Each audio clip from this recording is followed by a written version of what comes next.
teman-teman, Namo Buddhaya. Hari ini Bunda Fitri akan menemani kalian di video pembelajaran tematik. Tema yang kita akan bahas yaitu tema 2, subtema 1, muatan pelajaran IPA tentang adaptasi tumbuhan. Sudah siap untuk belajar? Siap? Siap? Selamat menyaksikan. Manusia, hewan, dan tumbuhan melakukan yang namanya adaptasi. Apa itu adaptasi? Adaptasi adalah kemampuan makhluk hidup untuk menyesuaikan diri dengan lingkungan hidupnya. Mengapa makhluk hidup beradaptasi?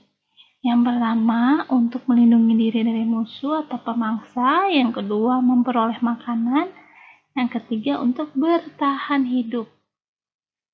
Bentuk adaptasi tumbuhan terhadap lingkungan itu berbeda-beda ya teman-teman. Dia menyesuaikan dengan lingkungannya. Ada 4 lingkungan, yaitu kering dan panas, air dan berkadar garam tinggi, dan miskin nitrogen. Berikut ini tumbuhan yang hidup di lingkungan kering yang panas atau xerofit adalah kaktus. Bagaimana bentuk adaptasinya?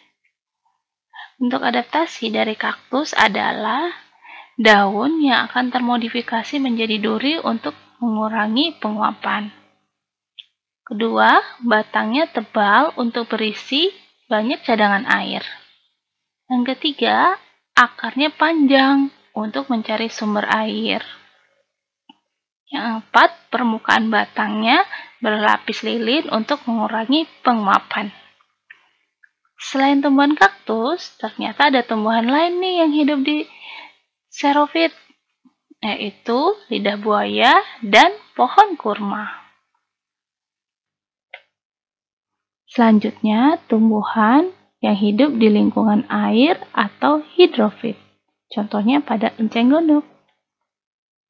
Nah, begini gambar enceng gondok ya, teman-teman. Nah, dia memiliki akar lebat untuk membantu keseimbangan saat mengapung.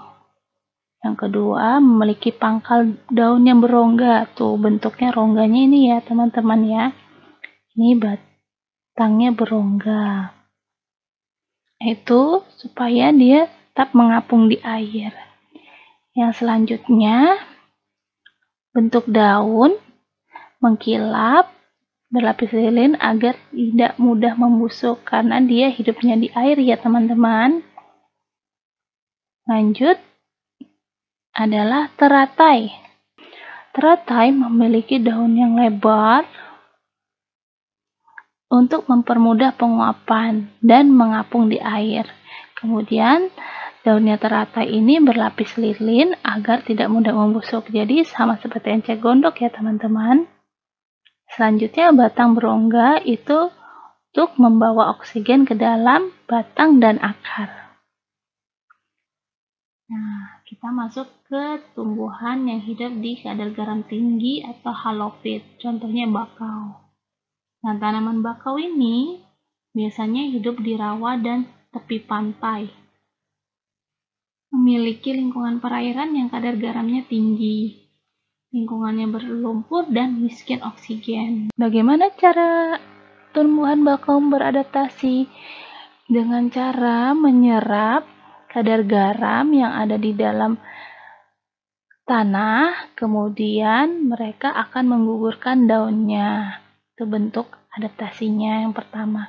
Yang kedua, dia akan menumbuhkan akar nafas untuk mengambil oksigen dari udara.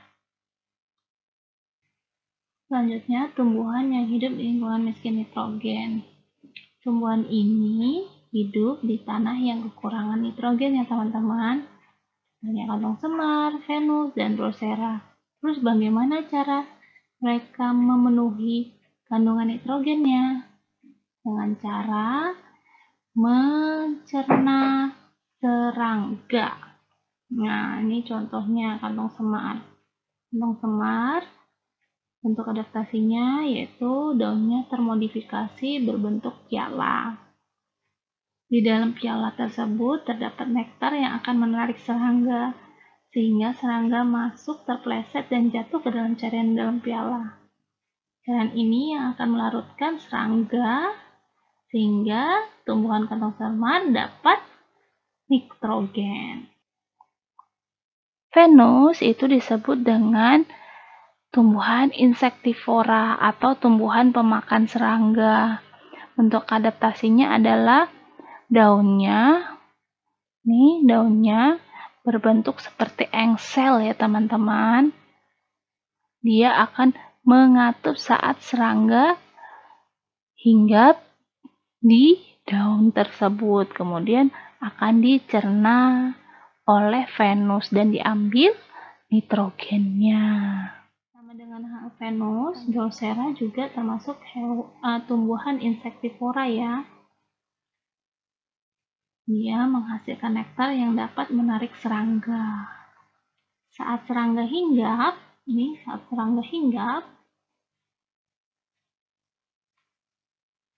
serangga tersebut akan terperangkap zat lengket yang ada di tentakelnya. Ini tentakelnya, jadi dia tidak mudah untuk lepas.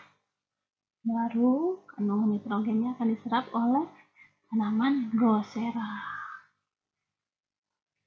Nah, sekarang kita masuk ke cara tumbuhan melindungi diri dari pemangsa. Tumbuhan melindungi diri dari pemangsa itu berbeda-beda ya teman-teman caranya.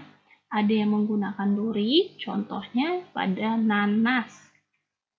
Contoh lainnya bunga mawar, salam, durian, malu, alang-alang yang masih muda, dan kaktus.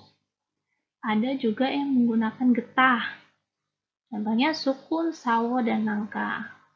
Dan ada juga yang menggunakan racun, ini tanaman trompet, singkong karet, tanaman jarak, dan tanaman kecubung. Dan terakhir dengan rambut, contohnya adalah bambu. Bambu ini kalau kita lihat tidak ada rambutnya ya teman-teman, tapi kalau kita pegang atau lihat secara langsung, dia ada bulu-bulu halusnya atau rambut-rambut halus, dan kalau kita kena kita bisa gatal.